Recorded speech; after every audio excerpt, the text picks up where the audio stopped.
I'm Sabrina Dhami, and I'm here today to tell you a little bit about the Ride for Missing Children, a great event taking place September 23rd.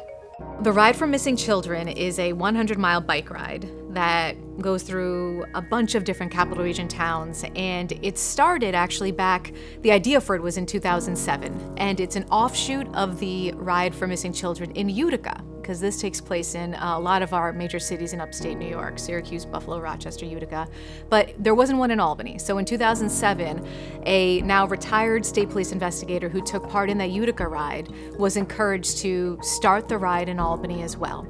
And so he did. A year later, in 2008, 40-ish riders got together and they biked for 100 miles, and year after year it grew, and families of people with missing loved ones started joining in, and it got to about 150 riders in 2019 until COVID kind of shut everything down. So this is exciting that it's back this year.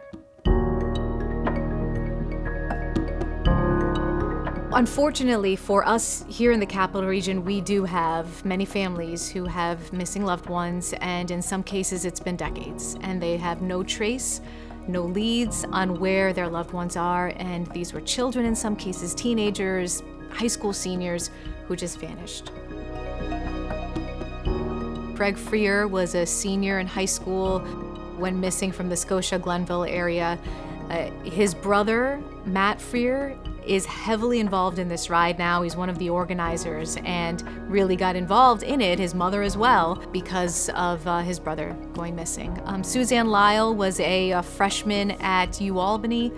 She was coming home after working at Crossgates Mall one day and got off the bus, and no sign of her since then. It has been 20 plus years since she disappeared.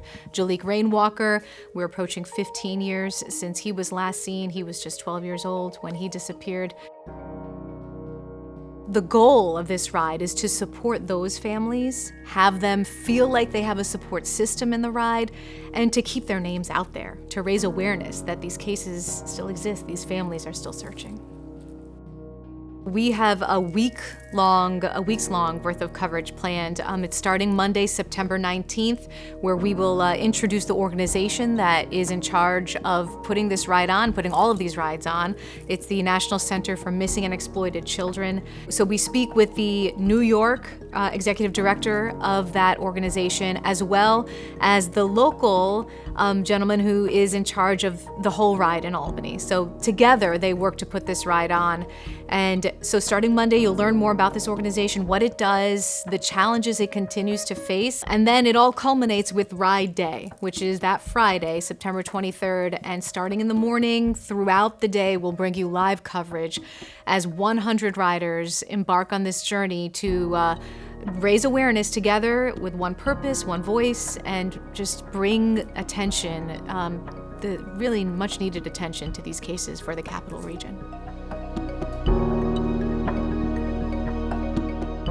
No, I hope that people will come out and support the riders on Ride Day. We will be posting the whole route so that if you have 5-10 minutes throughout your day and you can step out and find a spot along the way and cheer them on, I think the more exposure we get, that is really our goal as a news organization, is to provide exposure and awareness that these cases are still out there. These families are still looking, and I think that's where we come in, that we can help pass that on more. So my hope that day is that we just reach some people and do our part.